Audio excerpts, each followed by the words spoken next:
It's the Braves, it's the Mets, it's round one of 2023. Let's get into it. You are Locked On Braves, your daily Atlanta Braves podcast. Part of the Locked On Podcast Network, your team every day.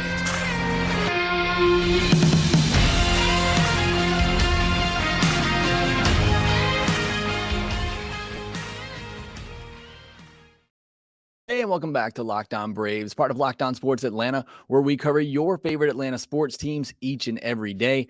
I am your host, Jake Mastroianni. You can follow me on Twitter at ShortstopBall. You can also check out my written work on the Braves over at bravestoday.com. Also, make sure you follow the podcast on Twitter at LockedOn_Braves. Send in any questions, comments, or feedback that you have for the podcast. If you're new on YouTube, do me a favor, hit that subscribe button. And if you're watching there, hit that thumbs up button as well to help support the show.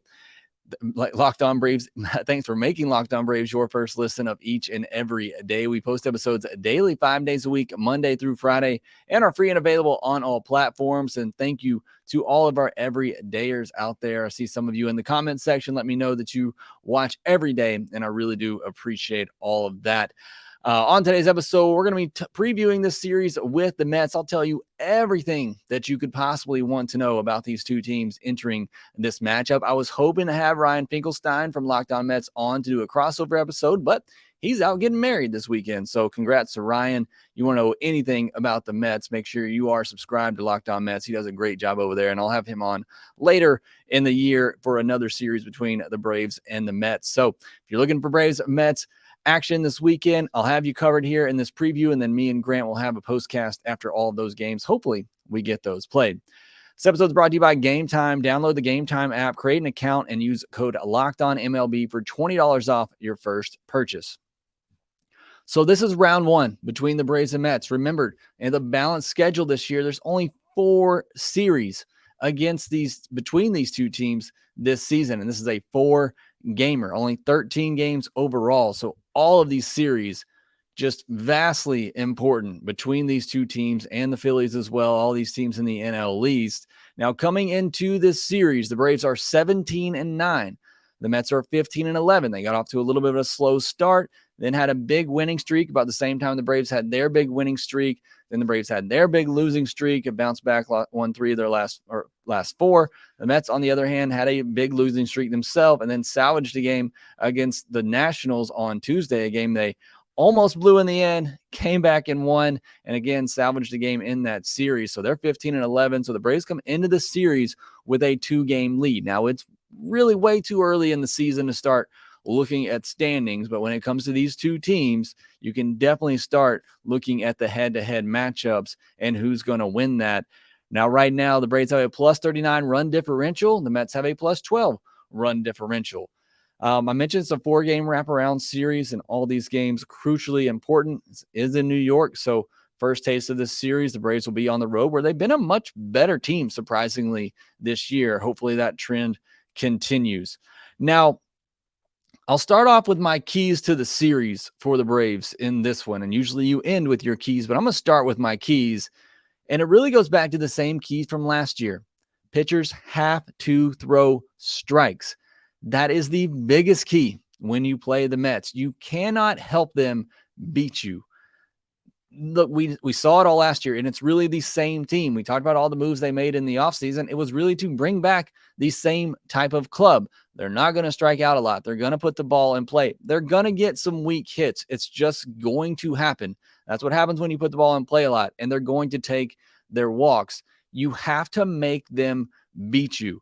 And we saw early in the season last year, Braves pitchers nibbled on the edges. They tried to go for those strikeouts, and they got high pitch counts, couldn't go deep in the games, walked a lot of batters, and it was just a frustrating watch whenever they played the Mets. They learned from that later in the year and started to adjust, I think, a little bit against them and had more success. You need to see that continue this season, and they have to throw strikes. The Mets have the second most walks in all of baseball this year. If you do not have it that day, or you don't have it for a particular inning, they are going to take advantage of that. They're going to get on base. They're going to put the ball in play, and that's how they score their runs. And again, that's what killed the Braves early last year against the Mets. Now, Braves pitching has gotten better. They really struggled with walks early on. A lot of that had to do with Jared Schuster, some of the young starting pitching they had in the rotation, and some of the bullpen as well. But they've gotten much better. The Braves are now 12th overall in walk per nine. So again, something that has to improve. But if there is one key to beating this Mets team,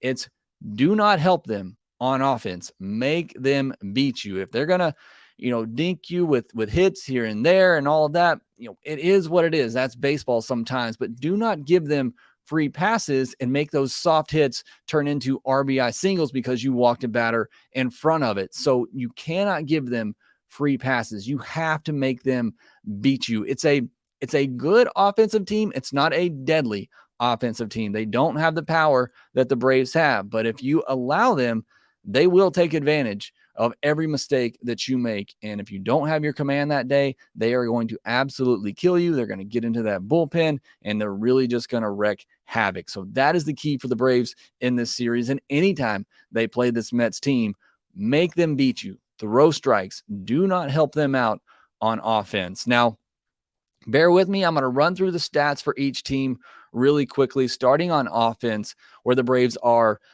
again, superior to the Mets offensively in just about every offensive category, except when it comes to strikeouts, which we'll talk about. But in average, the Braves are 9th. The Mets are 18th. It's not a high average team, but they're 10th in on-base percentage. The Braves are 6th in on-base percentage. The Braves are 3rd in slugging, a very powerful team. The Mets are 18th in slugging. Runs, the Braves are 6th, and the Mets are 10th. So again, you look at the fact that the Mets are 18th in batting average, they're 18th in slugging percentage, but yet they've scored the 10th most runs in all of baseball. They still find ways to get on base, get runners over, and get them in. They still find ways to score runs. They just go about it in a different way than the Braves. The Mets are 15th in doubles. The Braves are 12th in doubles. The Braves are 3rd in home runs. The Mets are 19th in home runs. Again, you can see very clearly how these two teams get it done. Braves are 10th in stolen bases. A lot of that coming from Acuna. The Mets are 9th in stolen bases. This is where you see the big difference start to go towards the Mets side of things. The Braves have the 28th most strikeouts in all of baseball. The Mets are 5th. They don't strike out a lot. They put the ball in play. They're going to get some soft hits. Again, you just can't follow that up with walks and errors and help them out. Now, the Braves have done a much better job this year taking their walks. They're 4th in the league in walks. The Mets are 2nd. Like I said, they don't strike out a lot. They put the ball in play. They take their walks, and they get hit by pitches. I don't know what they're doing over there to attract baseballs, but they have the 2nd most hit by pitches this year, something they really, I guess, were good at, if you can say that. Last year, they get hit by pitches. The Braves are 19th in that category, but I wanted to mention that because it was honestly a part of the Mets formula last year for success. It's how they get on base. They take walks. They also will stand in the box and they'll get hit by a pitch. Again, do not help them out. Hard hit percentage. Braves are 1st in all baseball. The Braves hit the ball extremely hard when they make contact. Mets are 23rd. It's two very different offenses, and it's the same thing we saw last year. The Braves are relying on hard hits, home runs, all of that, which could be a problem with the weather in New York this weekend. The Mets are really relying on the other team to make mistakes. They're relying on walks, they're relying on hit batters and weak contact to drop in, and that's how they're going to get it done. So two good offenses get it done completely different ways. Now, on the pitching side of things, Mets have been banged up in the rotation. Verlander has obviously been hurt. Scherzer has the suspension, which we'll talk about a little bit later. But the Braves are 5th in ERA. The Mets are 17th in ERA. Supposed to be a big strength of the Mets, but again, that rotation been a little bit banged up to start the year. In WHIP, the Braves are 11th. The Mets are 23rd. In average against, this is where things are close. The Braves are 13th in batting average against. The Mets are 14th, which tells me pitchers aren't giving up a ton of hits, but they are walking a lot of batters. And you can see that in the fact they're 27th in walk per nine, where I mentioned earlier, the Braves are 12th. And in K per nine, the Braves are 8th and the Mets are 17th. So not getting a lot of strikeouts from the pitching staff either. So that's where these two teams kind of line up statistically right now. Again, you look at just the pure stats, the Braves look like a much better team, but the Mets get it done. They get it done in a different way. And again, you really have to respect what they do over there, especially, and I'm not going to try to blame everything on the conditions this weekend, but it's not conducive to the type of offense that the Braves use to score their runs. And I think that does favor the Mets a little bit in this series, but Braves offensively have to be patient with that pitching staff who have walked a lot of batters, let them get themselves in trouble, try to find other ways to score runs. Why I think it's good the Braves have Grissom in the lineup right now, Rosario, who's a good bat to ball skill type of hitter as well. And really, they need to take advantage of the mistakes that the Braves or that the Mets pitching staff makes against them. So that's how it lines up statistically. Next, I want to get into the players to watch and the pitching matchups for this upcoming weekend. We'll do that here next. Buying tickets to your favorite events shouldn't be stressful. Game Time is the fastest and easy way to buy tickets for all the sports, music, comedy, and theater near you. With killer deals on last-minute tickets and their best price guaranteed, you can stop stressing over the tickets and start getting pumped up for all the fun you're going to have at your next event. Game Time is the place for last-minute tickets. I use them myself for some last-minute tickets for the Braves game that I went to, getting parking. And it was a very easy way to get those. So I do highly recommend them here. Get exclusive flash deals on tickets for football, basketball, baseball, concerts, comedy, theater, and more. The game time guarantee also means that you'll get the best price. If you find tickets in the same section and row for less, Game Time will credit you 110% of the difference. Again, I use them. I looked at all the secondary apps out there, even though I knew I was going to go to Game Time. But Game Time had the lowest price out there, and that's part of their Game Time guarantee. Download the Game Time app, create an account, and use code LOCKEDONMLB for $20 off your first purchase. You know you're buying tickets. You might as well get $20 off. Use our code LOCKEDONMLB. Terms apply. Again, create an account and redeem code LOCKEDONMLB for $20 off. Download Game Time today. Last-minute tickets, lowest price guaranteed. All right, next week we will get back into it. No, I was on vacation this past week, so we didn't get our minors Monday, but we will do that this coming up Monday. This will be a wraparound series with the Mets, so you'll have an afternoon game on Monday as well, and me and Grant will likely have the postcast there to look forward to next week. All right, getting into players to watch in this series. Obviously, for the Braves, it's Ronald Acuna Jr., who I wrote the other day on BravesToday.com. I think is the most dangerous player in all of baseball with what he brings you in that leadoff spot. You know, going into this game with the Braves, or in this series with the Braves batting first, there's going to be a good chance that in one of these games, Ronald Acuna Jr. is instantly going to put the Braves up 1-0, whether it's with a leadoff home run or he gets on base, steals a bag, and scores. That's what Ronald Acuna Jr. can do from the jump of a game. Not to mention last week, a 996 OPS, 5 of his 8 hits were for extra bases. I know those home runs haven't necessarily been coming, although we saw one last week, but he is getting those extra base hits, getting the doubles, and then, he'll steal third. He's done that a couple of times, instantly putting him in an opportunity to score. Also had more walks than strikeouts this past week and 5 stolen bases with no caught stealing. Again, has a chance to put Atlanta up 1-0 before the Mets even bat in this series. That is a huge advantage for the Braves. Ozzie Albies been on a tear lately, a 1214 OPS this past week, 3 home runs, 5 of his last 8 hits have gone for extra bases. You're likely only going to face one lefty starter in this series. That would be on Friday night against David Peterson. And the Mets really only have one lefty reliever in Brooks Raley. So probably not going to see a ton of lefties in this series, but either way, Ozzie Albies been swinging a really good bat. Now, on the flip side for Eddie Rosario, big benefit that the Mets don't have a ton of lefties in this series. Should see a lot of him, and that's been a good thing lately. Eddie is 7 for his last 24 with a couple of home runs. Hopefully, he continues to get going. I talked about the bat-to-ball skills. It looks like Eddie's starting to heat up. So those are 3 of my guys to really watch in this series.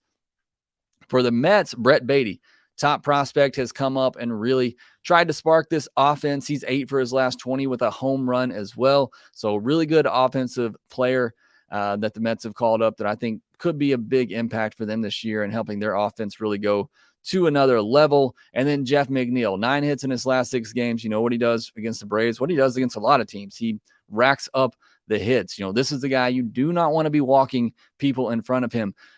If any Braves pitcher walks Brandon Nimmo in front of Jeff McNeil, just fire them immediately, unless it's Spencer Strider or Max Fried. I do not want to see Brandon Nimmo's little trot down to first base at all in this series, especially not in front of Jeff McNeil, who is just a hit machine. Now, the other players I'm curious to watch in this series, Francisco Lindor, Pete Alonso, Austin Riley, and Matt Olson, all four of those players struggling coming into those series. Which one of those guys gets going in this series and helps lift their team to a series win? I know I just said series a lot there, but that is something that I am keying in on in this series is those four guys. And I said it again, they've all been struggling. Mets need Lindor and Alonso to get going. Braves need Olson and Riley to get going. Now would be the time for that to happen. Which of those guys breaks out of their funk this weekend?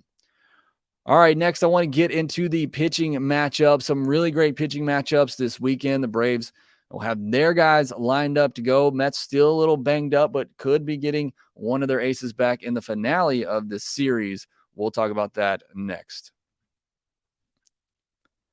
Everyone's always looking for a great fantasy game to see how they would do as the GM of a baseball team. And if you are one of those people, then you got to try this app, Ultimate Pro Baseball GM. Been telling you about them for a while now. It's a lot of fun. Me and a lot of the Locked On hosts played it during the off season. And I mean, you can get as detailed as you want with this and strategize every part of being a general manager. You can strategize hiring the right coaches and staff, managing team finances, managing difficult personalities even. You want to deal with a Marcelo Zuna-like situation? You can do that in this game. Scouting, drafting players, navigating your franchise through free agency, all the ups and downs of a season, all in a challenging and realistic game world. Ultimate Baseball GM is completely free and playable offline. Locked On Braves listeners get a 100% free boost to their franchise when using the promo code Locked On in all caps in the game store. So make sure that you check it out. To download the game, just visit probaseballgm.com, scan the code, or look it up on the app stores. That's probaseballgm.com.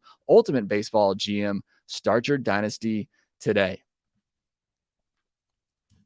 All right, finally, we'll get into the pitching matchups in this series. And you look at it on paper, and it should heavily favor the Braves in pretty much all of these matchups. I don't think the Braves are going to see Kodai Senga in this one.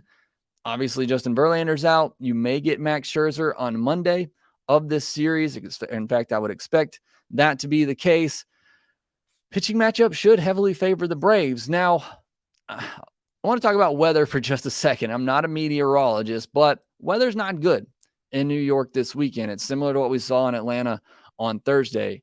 Friday, 57 degrees, 57% chance of rain. 57 is the high, I should say. 57% chance of rain. That's the only night game in this series. Saturday is a 4:05 start, and Sunday and Monday are both afternoon starts. On Saturday, this is the one that's really in jeopardy. 53 is the high and a 94% chance of rain. That's Spencer Strider's start. I do not want to see him start a game and have to go out like we saw with Kyle Wright the other day. Do not want that to happen for any of the Braves pitchers, but especially not Max Fried and Spencer Strider. Sunday, the high is 60 degrees with a 78% chance of rain. And then Monday is looking like the best day, 64 degrees with a 25% chance of rain. Again, not a meteorologist. I'm sure all this stuff is going to change. Either way, the conditions just don't look ideal in New York. Even if these games are played, it's going to probably be somewhat of sloppy conditions. Again, like we saw Thursday between the Braves and the Marlins, and it was just honestly an ugly game. I don't know that the weather necessarily had anything to do with it, but it just was not what I would say pretty baseball weather. Now, looking at these pitching matchups, Max Fried versus David Peterson on Friday.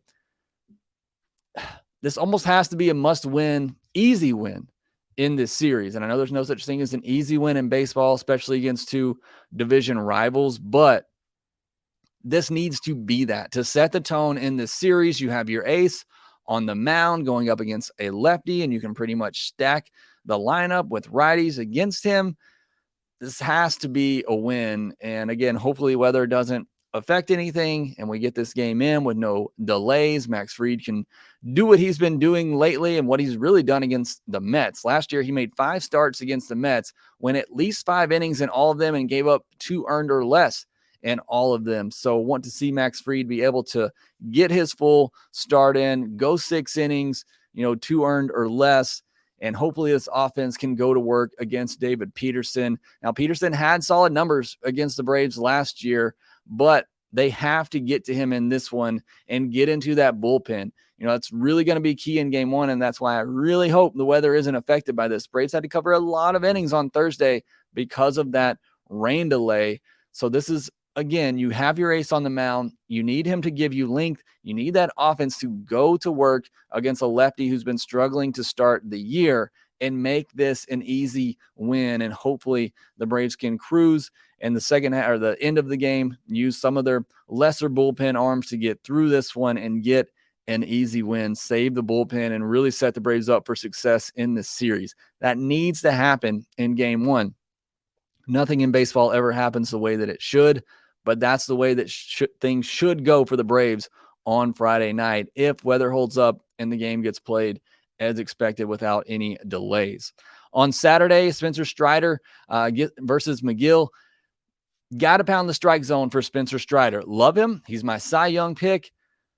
Can't get frustrated with the foul balls. I think a lot of times when you saw Spencer Strider against the Mets last year, he's getting frustrated with those foul balls. And that's what happens when you're a 2-pitch pitcher. Yes, they're both elite pitches, but it does give the hitter an opportunity to foul off some of those pitches, especially good hitters like the Mets have who can put the bat on the ball. Strider has to stick with his game plan, continue to pound the strike zone, not let those foul balls get to him, not let the strike zone get to him, as we saw in a start against the Mets last year. If he can do that, I think he's going to have a ton of success. Will he go deep in that start? That does concern me a little bit with Spencer Strider in this one. If he can get through 6 innings, great, but I think that's probably the max for him in this game. Last year against the Mets, 12 and a third innings, 6 earned, 6 walks, did have 17 strikeouts. Again, he got his strikeouts, but he wasn't able to go deep in any of those starts against the Mets last year. And he struggled with walks a little bit this year. 3 walks in 3 of his 5 starts so far, but none in his last one, which was obviously his best start of the year, but it was against the Marlins. So, you have to consider that as well. But hopefully we see that Spencer Strider come out, pound the strike zone, not get frustrated by those foul balls, and just continue to go to work in the zone.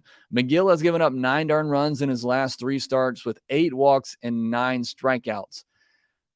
This needs to be another fairly easy win. Look, you have your 2 aces going in the first 2 games of this series, going up against pitchers that the Braves offense should be able to get to.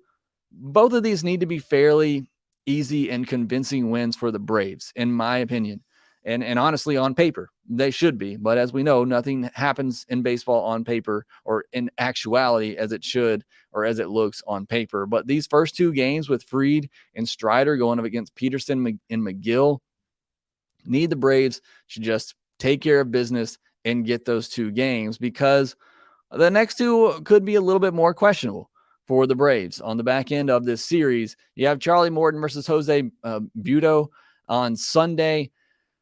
Which Morton do we get against the Mets? He makes me a little nervous against this Mets team because he relies a lot on chase outside of the zone, and that's not something that the Mets do. But he had one great start against the Mets last year, but a couple of clunkers as well. So which Morton do we get against the Mets? Can he get that curveball over in the strike zone for strikes? Can he locate that fastball on the edges, or is he missing over the plate? A lot of times last year against the Mets, I know they're not a home run team, but he'd hit a batter, he'd walk a batter, and he'd give up a 2 or 3 run home run.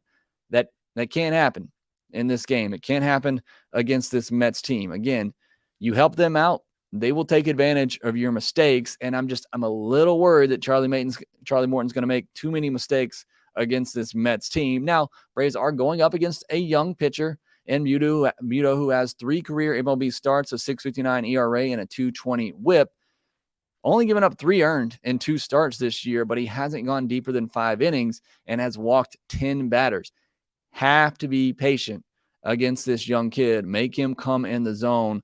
Take advantage of the walks. Get on base. I'm talking to you, Ozzie Albies. Take your walks if he's going to give them to you, and let this kid get in trouble. Get him out of the game. Put up, hang up a 3-4 spot on him and get into that bullpen.